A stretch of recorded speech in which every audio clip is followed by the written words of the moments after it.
수천 명의 미혼 여성들이 상반신을 드러낸 전통 의상을 입고 춤을 춥니다. 그 앞에서 에스와티니 국왕 음스와티 3세는 매년 새로운 왕비를 고릅니다. 일부 다처제를 실천하며 왕비들의 옷장은 명품으로 가득합니다. 그중 12번째 왕비였던 노탄도 2배, 그녀의 이야기 지금 시작합니다. 에스와티니에서는 매년 수천 명의 미혼 여성들이 상반신을 드러낸 전통 의상을 입고 국왕 앞에서 춤을 춘다. 축제의 이름은 리드댄스, 국제적으로 흔히 처녀축제라고 부른다. 국가의 대표 전통 행사로 소개되지만 실상 이 행사는 국왕이 새로운 부인을 고르는 의식이다. 여성을 위한 축제가 아니라 왕을 위한 쇼다. 춤을 추는 여성들은 대부분 10대, 한 해엔 16세, 또 다른 해엔 17세. 나이는 중요하지 않았다.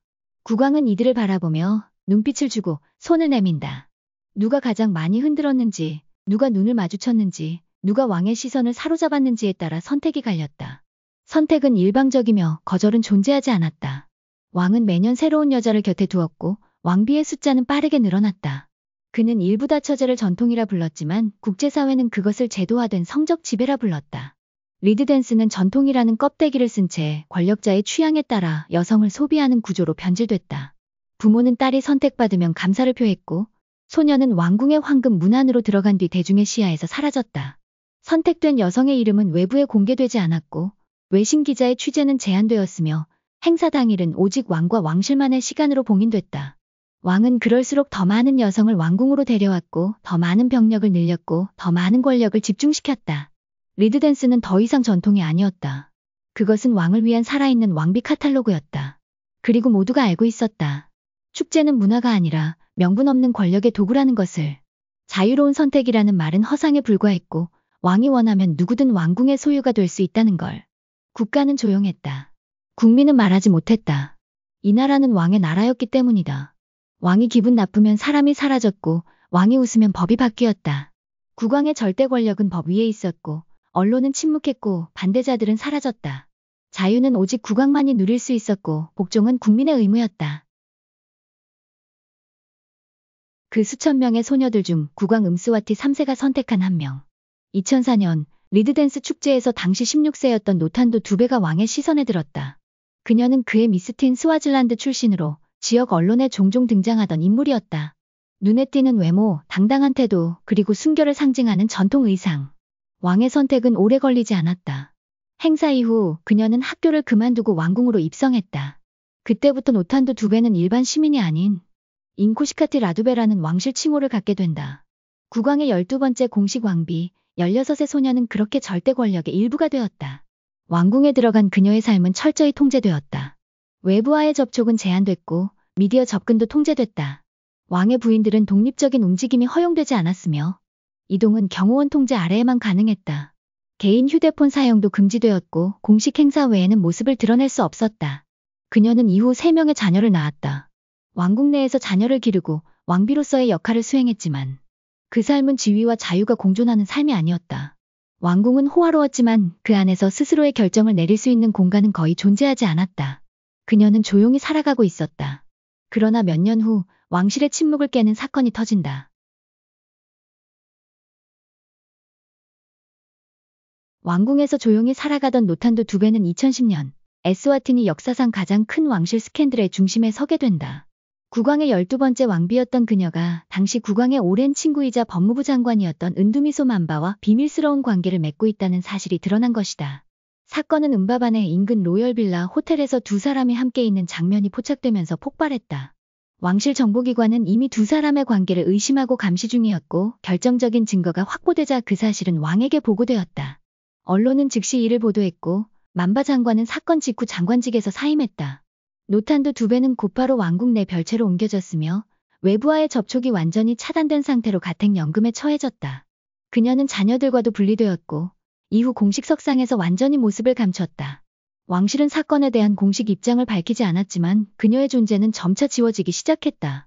이름은 언급되지 않았고 사진은 사라졌으며 왕궁 내부에서조차 그녀에 대한 언급은 금기처럼 다뤄졌다. 이 사건은 단순한 불륜이 아닌 왕실의 권위와 통제 시스템을 흔드는 내부 균열로 여겨졌고 국왕은 침묵으로 대응했지만 왕궁은 분명하게 그녀를 배제하기 시작했다.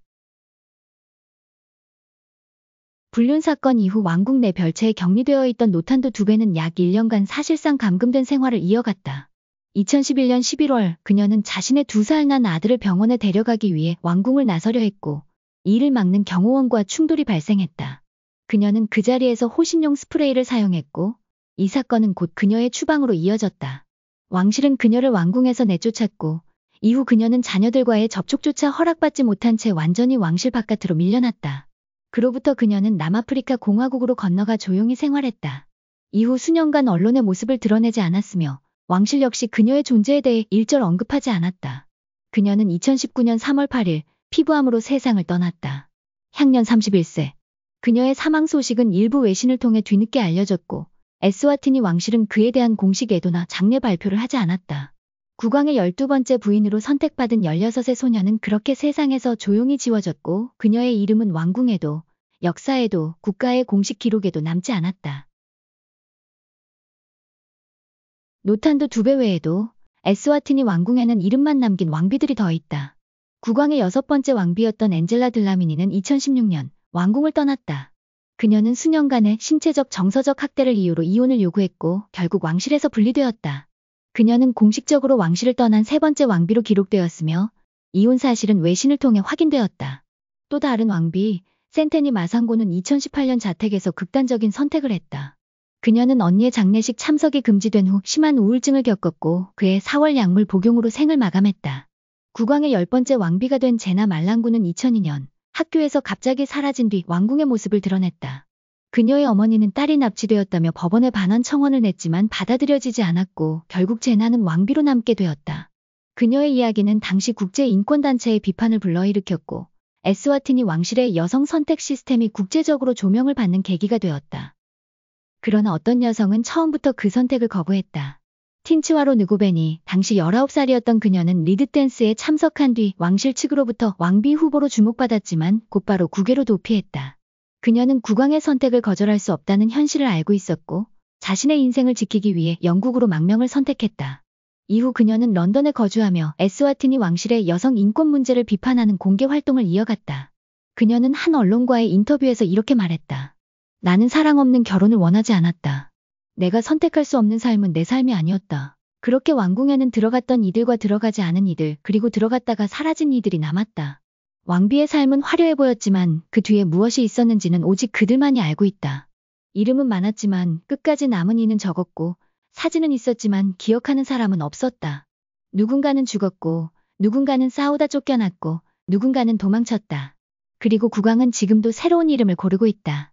리드댄스는 매년 열리고 전통이라는 이름으로 수천 명의 여성이 무대에 선다. 하지만 그 무대에서 내려오는 소녀들 중 몇 명은 그 이후 어디에도 없다.